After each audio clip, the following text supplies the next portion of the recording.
J'ai trouvé le livre un matin de novembre dans la partie la plus basse de l'armoire à dossier de la cure. La serrure ne tenait plus depuis longtemps et les papiers, jaunis et friables, reposaient dans un désordre que personne ne semblait vouloir remettre en ordre. La couverture de cuir craquelé portait une inscription presque effacée, en lettres penchées, comme tracée par une main hésitante. Elle ne disait qu'un nom de lieu, un village à 2 jours de marche d'ici, dont je n'avais jamais entendu parler, et l'année 1824. Les pages, pourtant, dataient de bien avant et de bien après cette date. Certaines avaient été arrachées, d'autres maculées de taches brunes, comme si l'humidité les avait lentement rongées de l'intérieur. Il n'y avait pas de préface, pas de signature, seulement une première phrase, écrite dans une encre devenue grise. Les noms sont tombés comme la pluie sur la terre, et rien n'a poussé. J'ai compris, à mesure que je tournais les pages, qu'il ne s'agissait pas d'un journal personnel, ni d'un registre de baptême, mais de quelque chose d'entre les deux. Les dates s'étalaient sur plus de 30 années, toujours séparées par de longs silences, parfois plus d'une saison entière. Le lieu semblait être un ancien séminaire, perdu à la frontière des bois et des collines, où de jeunes garçons, parfois à peine sortis de l'enfance, venaient étudier, ou peut-être se cacher. On n'expliquait jamais qui les envoyait là, ni pourquoi leurs noms disparaissaient des registres communaux peu après leur arrivée. Ce silence-là, plus que tout, m'a retenu. Les premières mentions sont encore précises. Hiver 1791, arrivée de 3 pensionnaires, fils de paysans pauvres des alentours. On détaille la santé, les aptitudes à la lecture, l'endurance au froid. On note même que l'un d'eux, un certain Mathias, avait la voix assez claire pour chanter dans la chapelle. Mais à la fin du printemps suivant, seul son nom reste inscrit, sans annotation, et la ligne qui le suit est tracée d'un trait noir. Les 2 autres sont effacés d'une manière étrange, non pas rayés, mais grattés avec soin, comme si l'on avait voulu que personne ne puisse lire ce qui avait été là. Et ainsi de suite, année après année, les arrivées se suivaient, mais rarement les départs étaient mentionnés. Au fil des pages, l'écriture change, parfois plus nerveuse, parfois presque illisible, comme si plusieurs mains s'étaient succédé pour tenir ce livre. Pourtant, un détail revenait toujours, à intervalles irréguliers, presque obsessionnels. La mention du silence. Pas un silence ordinaire, mais un silence décrit comme total, épais, tombant sur le séminaire comme une nappe de neige. Dans certaines notes, il était précisé que, pendant plusieurs jours, aucun son ne semblait traverser les couloirs, ni voix, ni pas, ni grincement des portes, comme si les pierres elles-mêmes retenaient leur souffle. En lisant, je pensais aux hivers de mon enfance, lorsque le vent s'arrêtait brusquement et que l'air paraissait figé. Mais ici, ce mutisme forcé semblait durer plus longtemps, s'étendre à toutes les saisons, revenir sans cause visible. Une note de 1807 indiquait que, lors de ces périodes, les garçons prenaient leur repas ensemble mais sans échanger un mot, leur cuiller heurtant les assiettes comme de petits coups secs, réguliers, insupportables pour celui qui écoutait trop. À partir de 1812, les mentions de décès commencèrent à apparaître, mais toujours sans précision sur la cause. Les corps n'étaient pas envoyés dans les cimetières paroissiaux, mais inhumés, selon la note, dans un terrain clos derrière l'enceinte. Les croix n'avaient pas de nom, seulement un numéro inscrit au charbon sur le bois. Je remarquai que ces numéros ne correspondaient jamais au nombre d'élèves présents dans l'année, mais dépassaient parfois de beaucoup le chiffre attendu. C'était comme si le séminaire comptait d'autres pensionnaires invisibles, ou bien gardait le compte de morts plus anciens que le registre lui-même. Ce qui m'a glacé, ce sont les lettres insérées entre certaines pages. Elles n'étaient pas adressées, ni signées, comme si elles n'avaient jamais été envoyées. Dans l'une, rédigé en 1820, l'auteur raconte qu'il ne dort plus, que le silence du dortoir devient chaque nuit plus lourd, et que, au matin, il trouve sur sa paillasse de petites papiers pliés en 4, portant seulement son prénom, écrit d'une main étrangère. Il dit qu'il ne sait pas qui les dépose, ni comment, puisque la porte reste verrouillée. 3 jours plus tard, la main qui tient le journal note « Disparu ». Aucun détail, aucun commentaire. Il y avait aussi des pages entièrement remplies d'une même phrase recopiée. « Nous ne serons pas nommés ». La régularité de l'écriture, ligne après ligne, trahissait une sorte d'obéissance contrainte, comme si celui qui écrivait n'osait pas arrêter avant d'en avoir couvert la feuille entière.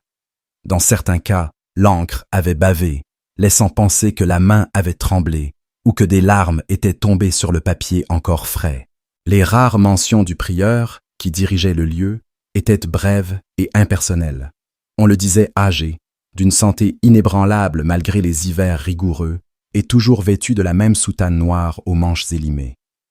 Aucun nom n'était donné pour lui, seulement une initiale, parfois changée d'une note à l'autre, comme si la mémoire refusait de le fixer. Une fois, en marge d'une page, quelqu'un avait écrit au crayon « Ce n'est pas lui qui vieillit ». La phrase avait été soigneusement grattée, mais on la devinait encore. Ce séminaire, j'ai cherché à savoir où il se trouvait, mais le nom du village noté sur la couverture n'apparaît dans aucun registre récent. Les cartes les plus anciennes que j'ai pu consulter montrent une zone boisée et quelques bâtisses isolées, mais aucun bâtiment identifiable comme une école ou un couvent. Et pourtant, dans les registres de naissance de la paroisse voisine, on trouve, entre 1790 et 1630, un nombre anormalement élevé d'enfants déclarés orphelins sans que leurs parents soient mentionnés. Comme si tout un pan de la population avait glissé dans l'ombre.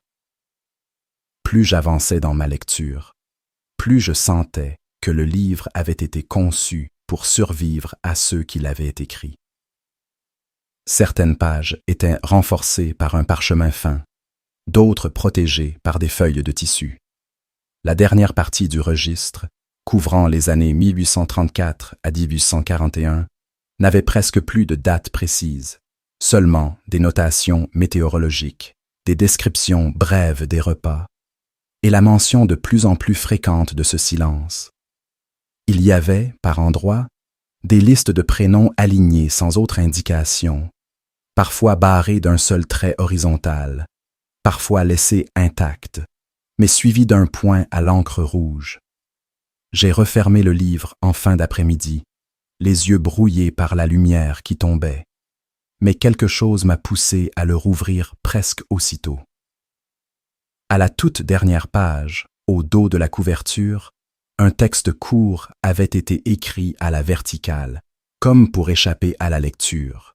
Il disait « Ceux qui restent ne parlent pas, mais ils entendent encore. » Puis, en dessous, comme une signature, un chiffre. 118. Aucun autre mot. Je n'ai pas su si c'était le nombre de noms effacés ou celui de ceux qui avaient survécu.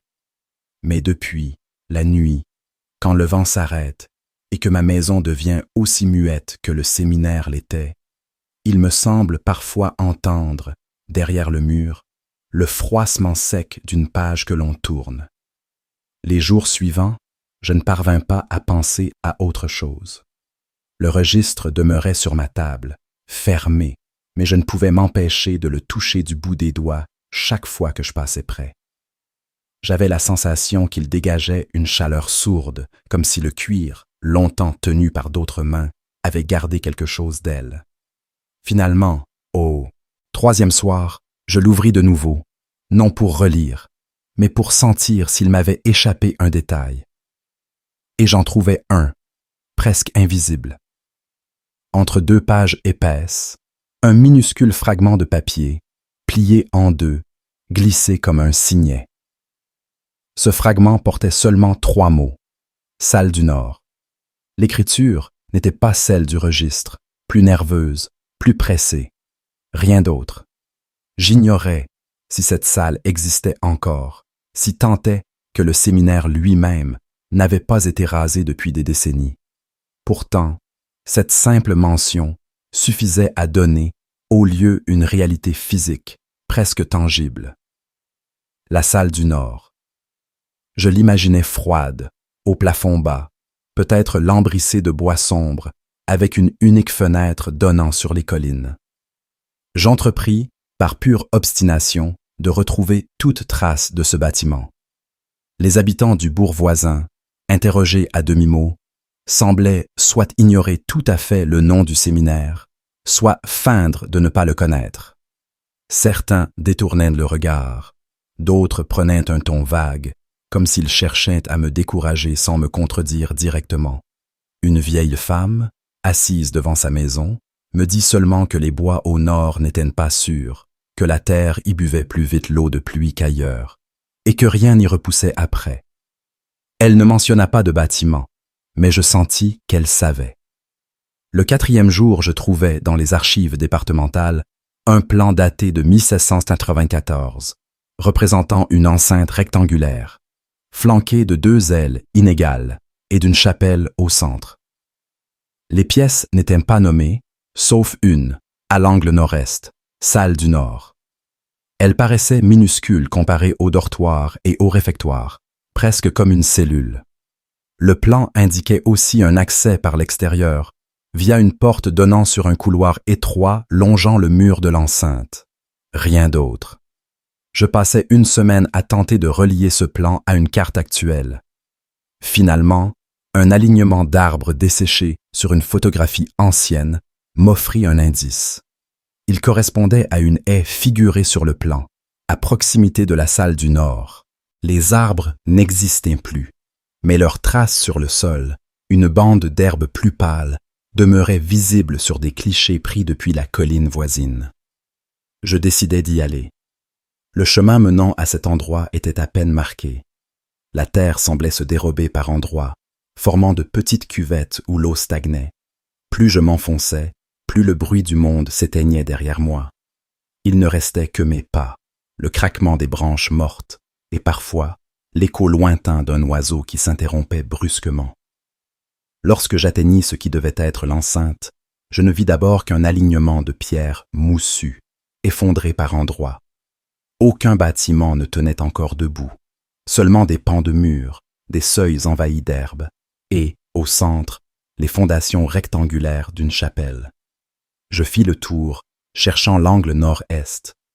Là, je trouvai effectivement les restes d'une petite pièce, aux murs plus épais que les autres, presque intacte jusqu'à mi-hauteur. La porte était effondrée, mais je reconnus l'embrasure étroite décrite sur le plan. À l'intérieur, rien qu'un sol de dalles disjointes, noirci par des taches circulaires, et un mur dont l'enduit avait disparu, laissant apparaître une pierre plus sombre, comme brûlée.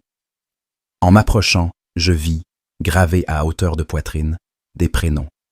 Pas de nom de famille, seulement ces mots courts, taillés profondément, l'un sous l'autre, irréguliers, comme s'ils avaient été faits avec un couteau ou un clou. Certains étaient à demi effacés par le temps, d'autres restaient nets, comme gravés la veille. Je comptais, par instinct, il y en avait 118. Je restais longtemps là, incapable de détacher mon regard de cette liste silencieuse. L'air dans la pièce était plus froid que dehors, et j'avais le sentiment que si je restais immobile, je pourrais presque percevoir un souffle léger contre ma nuque. Je ne sais pas combien de temps je passais ainsi, mais lorsque je sortis, le soleil déclinait déjà, et le silence qui m'entourait semblait s'être épaissi, comme dans les notes du registre. De retour chez moi, j'ouvris de nouveau le livre. Les prénoms que j'avais vus sur le mur y figuraient presque tous, dispersés dans les pages, parfois barrés, parfois suivis de cette pointe rouge. Mais il y en avait quelques-uns que je n'avais pas vus sur place, et d'autres qui, gravés dans la pierre, n'apparaissaient pas dans le registre. Cette incohérence m'obséda. La dernière nuit avant d'abandonner mes recherches, je rêvais que j'étais assis dans la salle du Nord, le dos contre le mur gravé, et que les prénoms commençaient à se détacher de la pierre, tombant au sol comme des feuilles mortes. Chaque fois qu'un prénom touchait la dalle, un souffle s'élevait dans la pièce, et une chaise vide se reculait lentement, comme pour laisser passer quelqu'un que je ne pouvais pas voir. Je me réveillais avec la sensation d'avoir encore le froid des pierres dans le dos. Depuis, je n'ai plus rouvert le registre, mais certains soirs, lorsque la maison devient trop silencieuse, il me semble que l'air autour de moi se fige et que, dans ce gel immobile, une syllabe, un prénom, glisse à mon oreille avant de disparaître. Il me fallut plusieurs semaines pour retrouver un sommeil régulier, et même alors, il restait fragile. Parfois, dans la nuit, un craquement minuscule dans le bois de ma table ou un souffle d'air sous la porte suffisait à me ramener à cet endroit. Mais je m'étais juré de ne plus y retourner. Ce serment, pourtant, commença à se fissurer lorsqu'un courrier inattendu arriva, glissé sous ma porte, sans timbre ni adresse d'expéditeur. L'enveloppe était faite d'un papier grossier, jauni, comme s'il avait été arraché à un cahier ancien. À l'intérieur, une seule feuille, pliée en 4, portant 4 mots écrits dans une encre brunâtre. « Ils ne t'ont pas vu ». Je relus cette phrase plusieurs fois, incapable de décider si elle m'était adressée au présent ou au passé. Qui étaient « ils » et que signifiait ne pas m'avoir vu? Cette absence d'explication me fit plus de mal que si l'on m'avait clairement menacé. Ce soir-là, je ressortis le registre de sa place sur l'étagère, non pas pour le lire, mais pour m'assurer qu'il était bien là, que ses pages n'avaient pas changé. Je le feuilletais au hasard et tombais sur une note datée de 1819, que je n'avais pas remarquée auparavant, tant elle était brève. Elle disait simplement « Le prieur a déplacé 3 lits dans la salle du nord. » Aucun autre détail, aucune suite.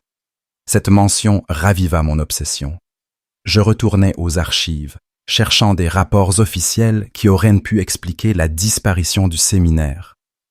Je trouvais bien un document de 1842, émanant du diocèse, évoquant la fermeture d'un établissement ecclésiastique pour raisons sanitaires. Mais le nom indiqué ne correspondait pas exactement. Pourtant, la description des lieux concordait trop pour que ce soit une coïncidence. On parlait d'un isolement prolongé, d'un régime de silence imposé aux pensionnaires et d'une mortalité jugée anormale par les autorités locales. Le document se terminait par une note manuscrite ajoutée au bas de la page. Aucun transfert d'élèves constaté. Je savais désormais que les 118 prénoms gravés dans la pierre n'étaient pas seulement des traces symboliques, mais probablement la liste des enfants qui n'avaient jamais quitté le lieu.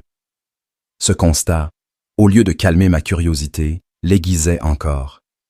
Il me fallait comprendre ce que signifiait ce silence imposé, et pourquoi il semblait revenir, encore et encore, dans les témoignages et les notes.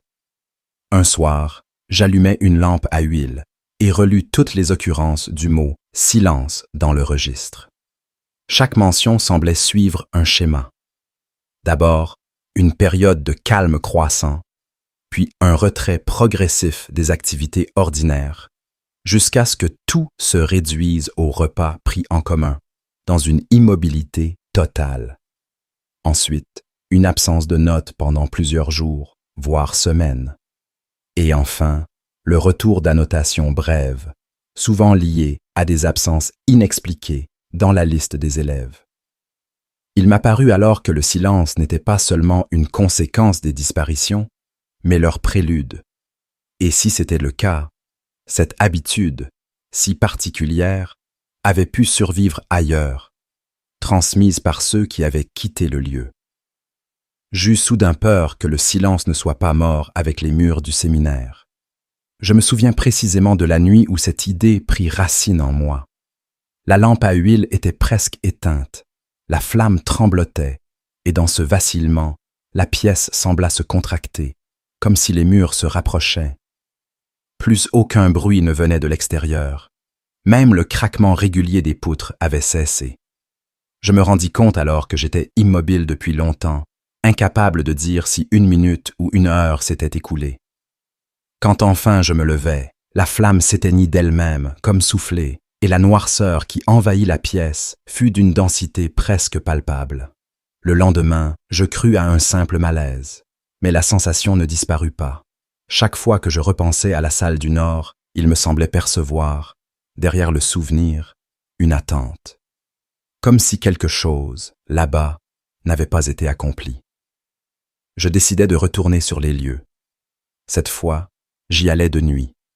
Le chemin, sous la lune, semblait plus court. Les ruines se dessinaient en silhouette noire contre le ciel clair. Je me rendis directement à la salle du Nord. L'air y était glacé, plus encore que la fois précédente, et je crus sentir un souffle léger courir sur la peau de mes mains. Les prénoms gravés paraissaient luire faiblement, comme s'ils retenaient la lumière lunaire. Je ne sais pas pourquoi, mais je tendis la main vers l'un d'eux, le plus ancien, et le traçai du bout du doigt.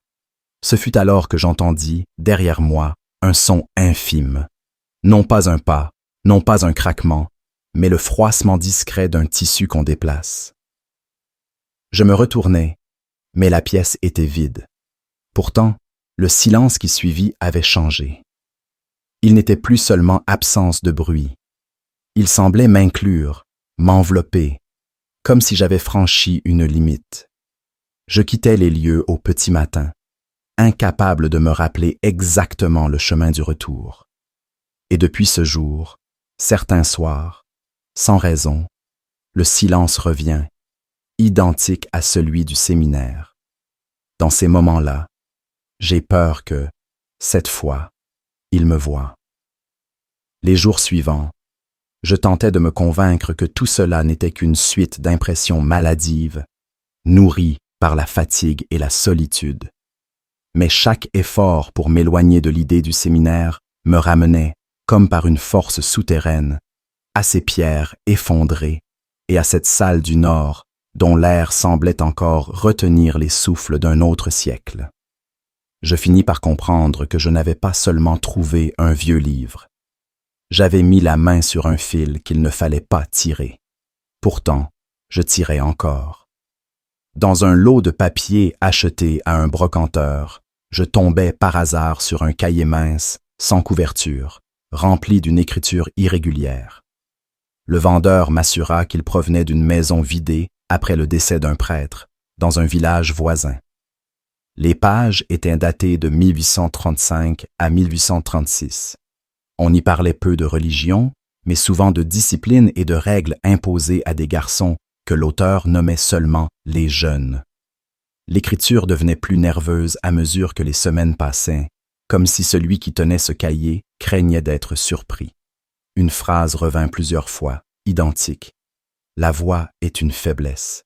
Après elle, toujours un silence dans la narration, parfois de plusieurs lignes laissées vides. Puis, à la fin du cahier, une liste de prénoms que je reconnus aussitôt. Tous figuraient sur le mur de la salle du Nord. À côté de chacun, une marque, parfois un simple trait, parfois un cercle, et pour certains, un point rouge, identique à celui que j'avais vu dans le registre. Il n'y avait pas d'explication. En refermant le cahier, je compris que 2 objets liés au séminaire avaient voyagé séparément à travers le temps pour finir entre mes mains. L'un avait survécu dans l'ombre d'une armoire, l'autre dans la poussière d'un grenier vidé. Et tous deux, par leur contenu, semblaient attendre quelque chose de moi. Une nuit, alors que je relisais distraitement ces listes de prénoms, je remarquai que l'ordre n'était pas tout à fait aléatoire. Les noms suivis d'un point rouge formaient, si on les prenait dans l'ordre d'apparition, une suite de lettres, pas toutes, mais assez pour esquisser un mot. Les voyelles manquaient, mais les consonnes laissaient deviner une structure. Je passais des heures à essayer de reconstituer ce qui manquait, sans certitude. Mais un mot revenait avec insistance dans mes essais, revenir. Ce simple mot me troubla plus que tout le reste. Il ne contenait ni menace claire, ni demande précise, mais il semblait être une injonction muette. Revenir où? Revenir quand? Était-ce une voix du passé, ou un ordre qui me concernait directement. Je tentais de chasser l'idée, mais, peu à peu, chaque bruit de la vie quotidienne me parut déplacé, comme une offense au silence qui, lui, persistait. Un soir de décembre, alors que le gel durcissait les vitres, ce silence revint avec une telle intensité que j'eus l'impression que le monde entier s'était retiré. Aucun grincement, aucun souffle de vent, aucun écho lointain. Je me surpris à retenir moi-même ma respiration, comme si je participais à une consigne que je n'avais pas reçue, mais que je connaissais déjà. C'est dans cet état que je pris la décision de retourner au séminaire. Cette fois, je n'y allais pas pour chercher, mais pour rester. J'arrivais juste avant l'aube, et la lumière gris pâle du matin me montra les ruines dans un calme absolu. En franchissant le seuil de la salle du Nord, je sentis le froid me traverser entièrement. Les gravures sur le mur semblaient plus profondes qu'avant, comme si le temps avait continué à les creuser en mon absence. Je m'assis contre la pierre et attendis. Les heures passèrent sans que rien ne se produise, mais je ne ressentais ni faim ni fatigue.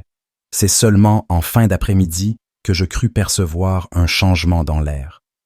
Une odeur presque imperceptible monta du sol, semblable à celle d'un linge longtemps enfermé. Les ombres des murs s'allongèrent, et la lumière, au lieu de décroître, prit une teinte blanchâtre, diffuse, qui ne semblait pas venir du ciel. Je ne vis personne, mais j'eus soudain la certitude que la pièce n'était plus vide. Ce n'était pas une présence visible, mais plutôt une densité nouvelle, comme si l'air avait été occupé par des corps invisibles. Les gravures sur le mur semblaient plus nombreuses qu'à mon arrivée, et je crus même reconnaître, tout en bas, un prénom qui n'y était pas auparavant. Le mien. Je quittais les lieux alors que la nuit tombait, mais sans la hâte des fois précédentes. Une partie de moi savait que la distance n'avait plus d'importance. Le silence m'avait déjà suivi.